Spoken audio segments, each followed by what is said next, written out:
You know what woke means? It means you're a loser. Everything woke. Everything woke. It's true. Everything woke turns to shit, okay? It's true. It's true. Look at what's happening.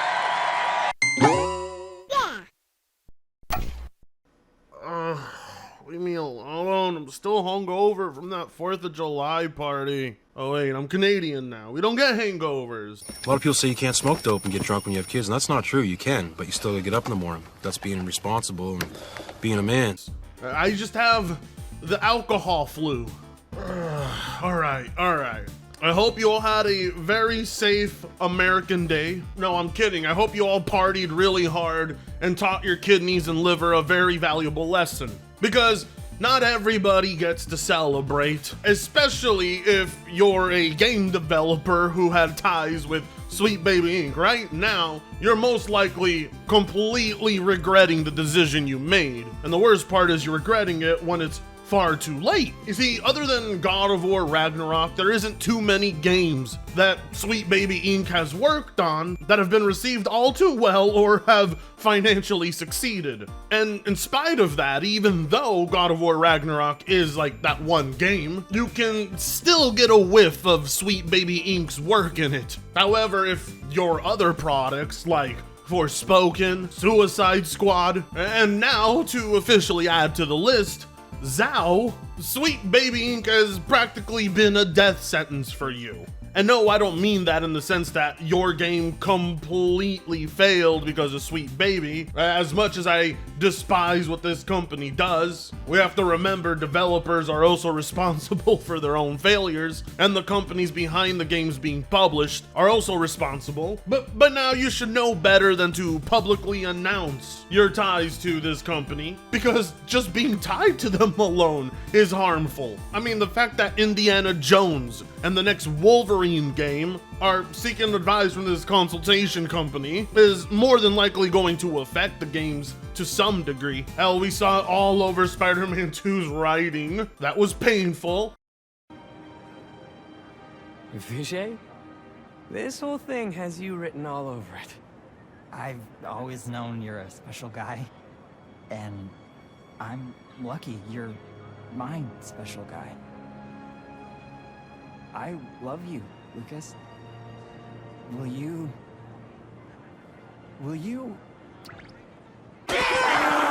Oftentimes the consequences of partnering up with this company range from an established and very profitable intellectual property like DC Comics completely flopping as a live service game, to entire studios like Luminous Productions being shut down thanks to the results of Forspoken, to layoffs because even though the woke crowd claimed they would purchase your game to spite the anti-DEI, anti-ESG crowd, nobody shows up, leaving your game with an all-time peak high of 232 players with only 20 playing on average every day, thus leading to necessary layoffs. Surgent Studios, the developer behind Tales of Kenzera Zao, is facing layoffs. Multiple former developers have been posting to LinkedIn that their time working at the studio is ending. Tales of Kenzera Zao was released earlier this year, published as an EA original title. The game received generally positive reviews at release with a Metacritic score of 76.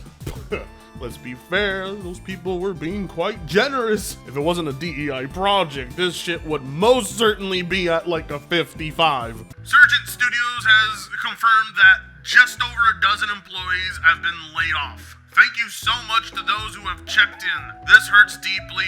This isn't the news I wanted to share today. I'm so proud of what the team have achieved over the course of these 4 years. When things got tough, every one of them stood so strong, it was inspiring. Well, it looks like I'm joining all the people affected by industry layoffs this year, wrote Jordan Smee, a former technical artist at Surgent Studios. Level designer Peter Brisbourne wrote, "Pete works at Surgent Studios is coming to a close at the end of the month," alongside an image referencing that he had been affected by layoffs. If accurate, these developers would join the large number of peers that have lost their jobs in what has been a difficult period for the games industry. Surgeon Studios, the developer behind Tales of Kenzera, is headed by Abubakar Salim, the actor known for his work on House of the Dragon and Assassin's Creed Origins. VGC has reached out to Surgeon Studios for comment and will update the story should we receive one. You know, oftentimes I really enjoy a nice, warm, tall glass of I told you so, but let's face it, nobody wants to be told I told you so as they're being handed a pink slip. But the truth is, I did tell them there is no benefit to working with SBI. I can't think of one so far. They've made a name for themselves on social media, but not because of any sort of good deeds. They are now seen as a plague to the industry. It just always so happens that when something is utter trash or has completely bombed, SBI is attached to them. I know the coincidences make you raise an eyebrow, but we legitimately just can't solely blame SBI here. We have to blame the developers for choosing to work with SBI. Because let's face it, Sweet Baby's reaction is gonna be, well, that sucks, bro. Anyways, we're gonna go ruin another project. Smell you later. Your reward for attempting to virtue signal, your reward for trying to toe the line and spread the message is you get to lose your team members and your game flops. But that's not the best part. The best part is the woke crowd with jackasses like Mighty Keith who are complete fucking normies on the internet. I mean, my God, watching this guy's commentary on Twitter over the Biden and Trump political debate was painfully NPC as fuck. So it should come with no surprise that Mighty Keith legitimately believed this developer was from Kenya. No, the lead director was born in England. So he's about as Kenyan as Polly Walnuts was Italian when they went to go visit Italy in that episode of Sopranos. But the best part comes from how Keith and thousands of others ran their mouths on Twitter saying, oh, we're all going to buy this game to spite the anti-DEI crowd because all the woke social media mainstream accounts I follow told me that these people are crazy, so therefore I must toe the line and not think for myself like a fucking moron and just tell people I'm gonna support it. Well, it turns out the woke crowd is once again writing checks that their asses can't cash. Nobody was there to support this game day one. It flopped hard. After all that virtue signaling, after all that culture warring, the end results are people lose their jobs and Sweet Baby Inc. gets to yet once again prove that there is merit to our concerns. God, I'm not a fan of the phrase. As a matter of fact, I despise it because I think it's overall too short-sighted, but there is some truth to it. Go woke, go broke may be a real thing. And well, as you would expect, former God of War creator David Jaffe is out to bat for this company yet again. Are you out of your mind, No Name? I'm in a cranky mood. Are you sure you want to go down this road with me? Hey Jaffe, thoughts on Sweet Baby Inc. ruining another studio such as Surgeon Studios, causing them to do layoffs? Are you absolutely sure you want to go down this road with me? I'm going to give you a minute to think on that. Now, if I were that guy, I would have responded with a big N-O. You don't want to engage in conversation with David Jaffe. Well, that's mainly because the guy is Asperger's as fuck. If you ask David Jaffe, how was your day? He'll give you a lifelong story. But also mainly, you don't want to get into it with David Jaffe about Sweet Baby Inc. in general because the guy's a total libtard. And this is my you got rocks in your brain pan. Do you know what game these motherfuckers made? Surgeon Studios, made by a black actor about a fictional African nation, inspired by the black actor's black father dying, with an all-black cast. Do you think Sweet Baby Inc. needed to come in and tell this black man how to make his goddamn game that's filled with black people more diverse?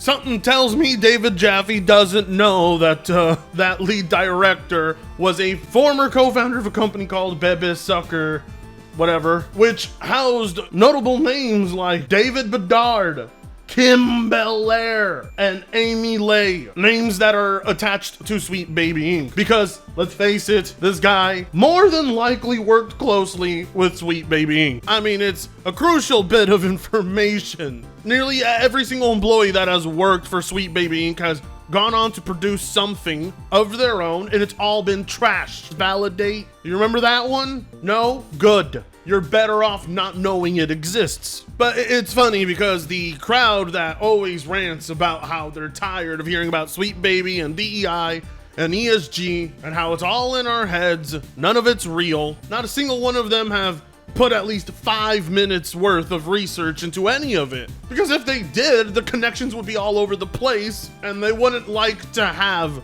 their one world viewpoint shattered like that. The possibility that inclusivity and DEI and ESG are actually harmful, that idea frightens them. They don't want to be wrong about it. But luckily for us, the results are 99% of the time all we really need. You just have to take a look at what happened to Rocksteady, what happened to Luminous Productions, and now what's happening to Surgent Studios, and well, you don't really have to take a guess. Hell, why do you think Sweet Baby Inc. themselves don't want there to be a list that informs people what projects they're working on? Or if any director to a video game is somebody who worked for Sweet Baby Inc.?